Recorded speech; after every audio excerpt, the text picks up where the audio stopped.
ಯಾರ ತೋಟದಲ್ಲಿ ಅರಳಬೇಕು?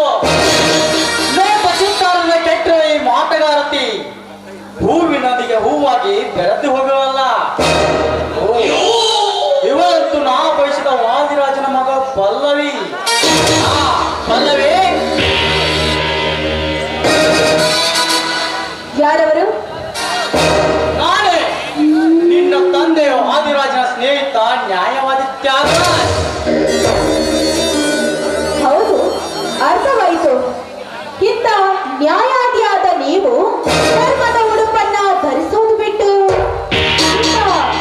ರೌಡಿಯ ವೇಷದಲ್ಲಿ ಈ ರೀತಿ ಇಲ್ಲಿಗೆ ಬಂದ ಕಾರಣ?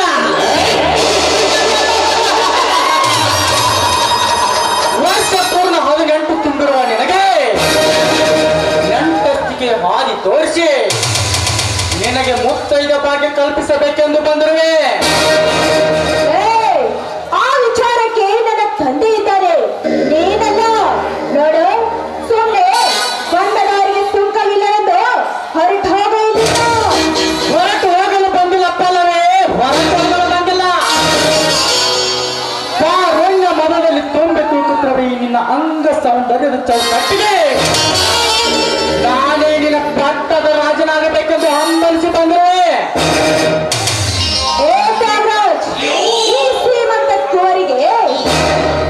ಎದುರು ನಿಂತು ಮಾತನಾಡಿ ನಾನದ ಪಲ್ಲದ ರಾಜನೆಂದು ಚಿನ್ನವಾಗಿ ನಡೆದಿದ್ದೆ. ಆದ್ರೆ ನಿನ್ನ ನುಡಿದ ನಾಲಿಗೆ ನಕ್ಕಡಿದ ಹಾಗೆನೋ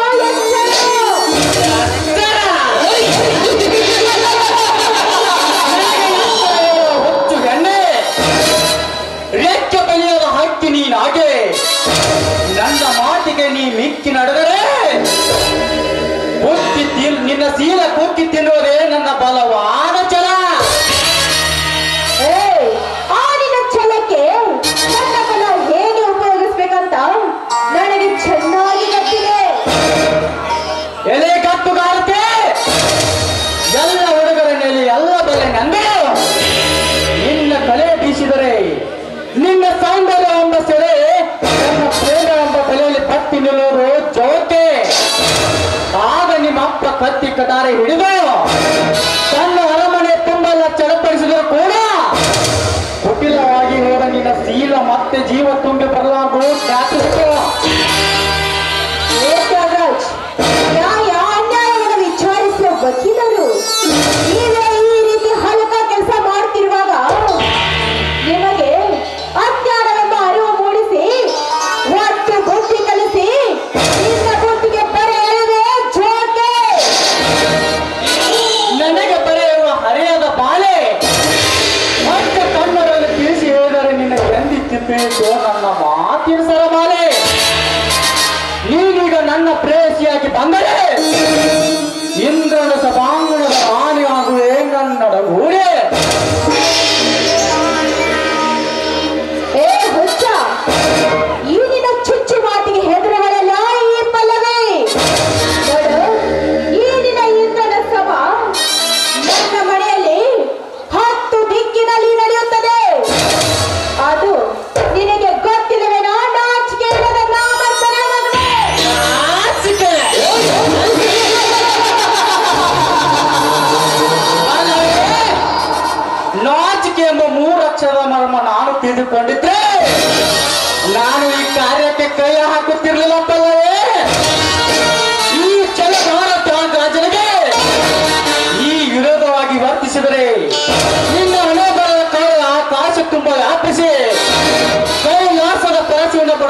ಶಿಫಾರಸವಾದಿತ್ತು. ಎತ್ತರದ ಒಪ್ಪಿಕೋಣ ನಿನ್ನ ಪ್ರೇಯಸಿ ಎಂದು. ಪ್ರೇಯಸಿ? ಆಸೆಯನ್ನು ಕಾಣದ ದೇವತೆ. ನೋಡು, ಹಿಂದೆ ನಿನ್ನಂತೆ ನಾನೇ ಅಟ್ಟದ ರಾಜನನ್ನು ಮೆರೆಯುತ್ತಿರುವ ಆ ಮಹಿಷಾಸುರ ನನ್ನ ಗಡ್ಡವನ್ನೇ ಕಳೆದುಕೊಂಡ ನನ್ನ ತಾಯಿ ಜಗನ್ಮಾತೆ ಕೈಯಲ್ಲಿ. ಅದೇ ರೀತಿ ನೀ ನನ್ನನ್ನು ಮುಟ್ಟಲು ಬಂದಿದ್ದೆ. ಆದ್ರೆ ನೋಡು, ಹಂದಿಯಾಗಿ ಬಂದು ಹಿರಣ್ಯಕಶಿಪನನ್ನ ರಕ್ತವನ್ನ ಕುಡಿದಂತೆ ನಾನಿನ ರಕ್ತ ಕುಡಿವೆ ಸಾರಗೊಡ್ಸಾಗಿ ಬಂದಕ್ಕೆ.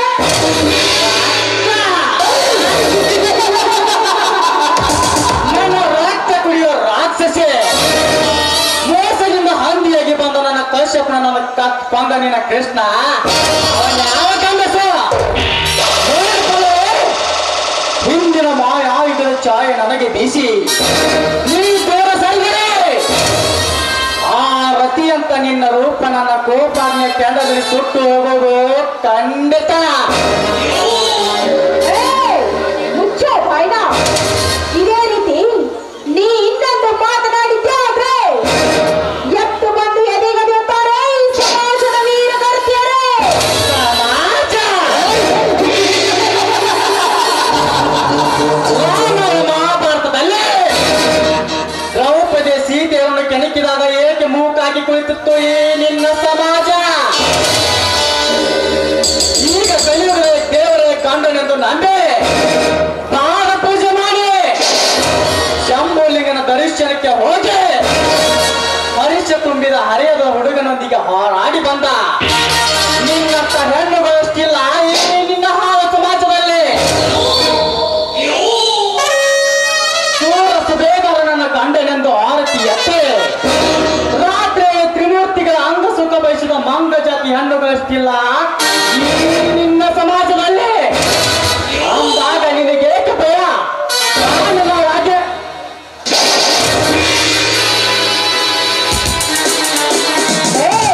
ತೋರ್ಸರೆ ಆಚೆ. ಈ ಮಾತನ್ನ ಬಗಲುತ್ತಿರುವ ನೀನು ನಿನ್ನ ರಕ್ತ ಕೂಡ ಶಾರದನದ ರಕ್ತ. ಜಾರತನ ಒಂದು ಪಗುದಿಯ ಜಾರನೆ ನಿನ್ನ ಸೇವದ ಕತೆ.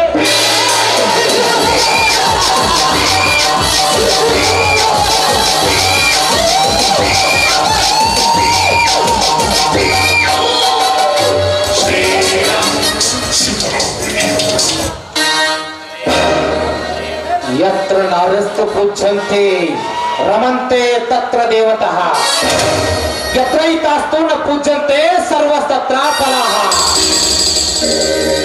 ಎಲ್ಲಿ ಮಹಿಳೆಯರಿಗೆ ಗೌರವ ಸಿಗುತ್ತೋ ಅಲ್ಲಿ ಕೋಟ್ಯಾಂತರ ದೇವತೆಗಳು ನೆಲೆಸಿರುತ್ತಾರೆ. ಎಲ್ಲಿ ಮಹಿಳೆಯರನ್ನ ಕೇವಲ ಭೋಗದ ವಸ್ತುವಾಗಿ ಕಾಣುತ್ತಾರೋ ಅಲ್ಲಿ ದೇವತೆಗಳೇ ರಾಕ್ಷಸರಾಗುತ್ತಾರೆ. ರಘುಪತಿ ರಾಘವ ರಾಜ ರಾಮ್ ಪ್ರತೀಕ ಪಾವನ ಸೀತಾರಾಮ್ ಅಪಾ ಮೋಹನ್ ದಾಸ್ ಕರಮ್ಚಂದ್ರ ಗಾಂಧಿ ಅಂದು ರಾಮರಾಜ್ಯದ ಕನಸನ್ನು ಹೊತ್ತ ಮಹಾತ್ಮ ಕೋರ್ಸೆ ಹೊಡೆದ ಬುಲೆಟ್ಗೆ ಜೀವವನ್ನೇ ಕಳೆದುಕೊಂಡೆ. ಅಂದು ಆ ಬುಲೆಟ್ಟಿನಿಂದ ತಪ್ಪಿಸಿಕೊಂಡು ಇಂದು ಬೀಗದ ಲೋಕದಲ್ಲಿ ನೀನು ಬದುಕಿದ್ದರೆ ಇಂತಹ ಲುಚ್ಚ ಶ್ರೀಮಂತರು ಅಬಲ ಹೆಣ್ಣಿನ ಮೇಲೆ ಅತ್ಯಾಚಾರ ಮಾಡುವುದನ್ನು ನೋಡಿಕೊಂಡು ಸತ್ತು ಹೋಗುತ್ತಿದ್ದ ತಂದೆ, ಸತ್ತು ಹೋಗುತ್ತಿದ್ದೆ. ಲೇ ಮನುಷ್ಯ ರೂಪದ ರಾಕ್ಷಸ, ರಾಕ್ಷಸಿ ಆಗುವುದಿಲ್ಲ ನಿನ್ನ ಹೇಸಿ ಜನ್ಮಕ್ಕೆ. ನನ್ನ ಕಾಮ ಪ್ರೇಮದ ಚದುರಂಗದಾಟದಲ್ಲಿ ನೀಟಾಗಿ ಓಡಿ ಬಂದ ನೀನಾವಲೇ ನಿಮ್ಮಂತ ಸ್ವಾರ್ಥಿ ಶ್ರೀಮಂತರ ಶಿಲಾಹರಿದು ಬಿಸಿ ನೆತ್ತರ ಕುಡಿಯಲು ಹಂಬಲಿಸಿ ಬಂದಿರುವ ಗಂಡದೆಯ ಹುಲಿಗೆ ಈ ಪರಶುರಾಮ ಮರ್ಯಾದೆಯಿಂದ ಹೊಗಳಲೇ ವೀರ ಪರಶುರಾಮನೆಂದು. ಇರದಿದ್ದರೆ ನಿನ್ನನ್ನು ತುಂಡು ತುಂಡಾಗಿ ಸೀರೆ ಹಾಕಿ ಆ ನಿನ್ನ ಶರೀರವನ್ನ ಹೋಮ ಹವನದ ಆಹುತಿ ಮಾಡಿಬಿಡುತ್ತೇನೆ. ಎಚ್ಚರ ಎತ್ತರ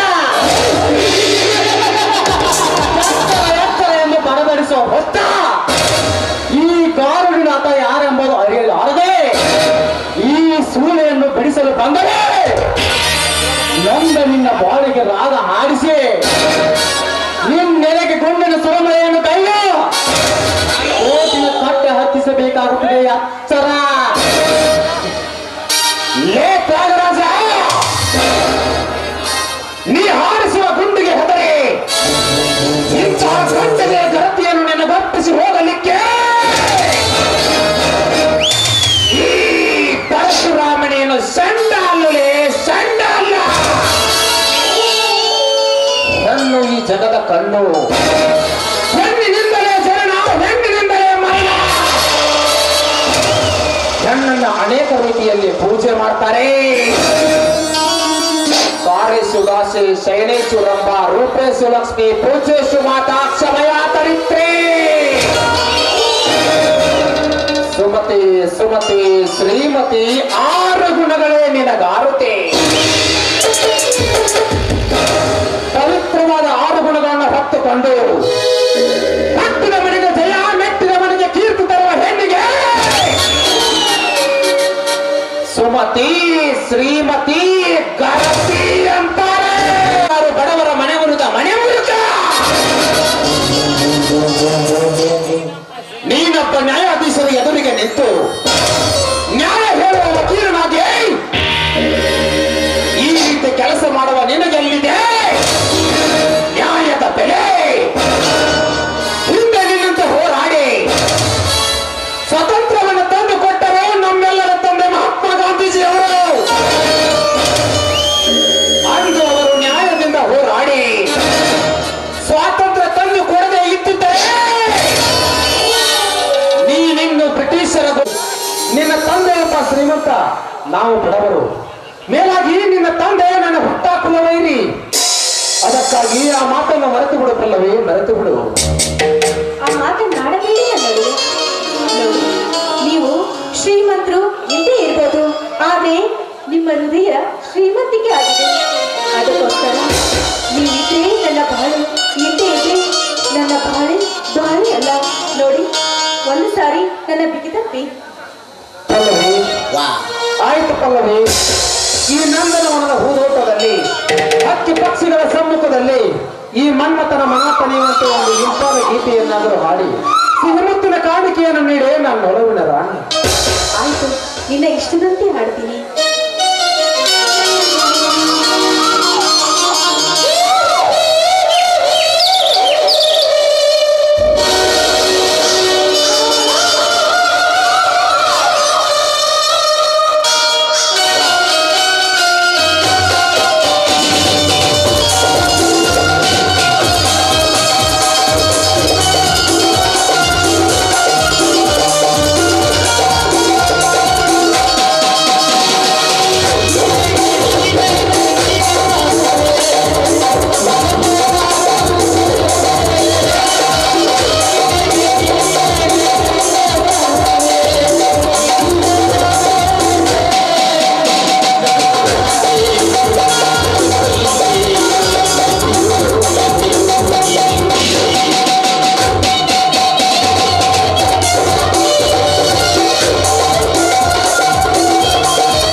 ಡ್ಯೂಟಿಗೆ ಹೋಗಿ ಬರ್ತೀನಿ ಅಂತ ಹೇಳಿದವರು 4 ದಿನವಾಯ್ತು, ಇನ್ನೂ ಒಬ್ರು ಬಂದಿಲ್ಲ.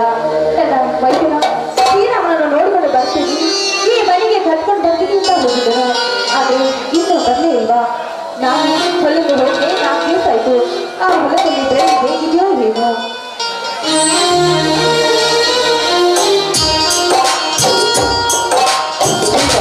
ಸೀತಾ, ಹೋ ಬನ್ನಿ ಸ್ವಾಮಿ, ಈಗ ಬಂದ್ರೇನ್ರಿ? ಹೌದು ಸೀತಾ, ಈಗ ತಾನೇ ಬಂದೆ.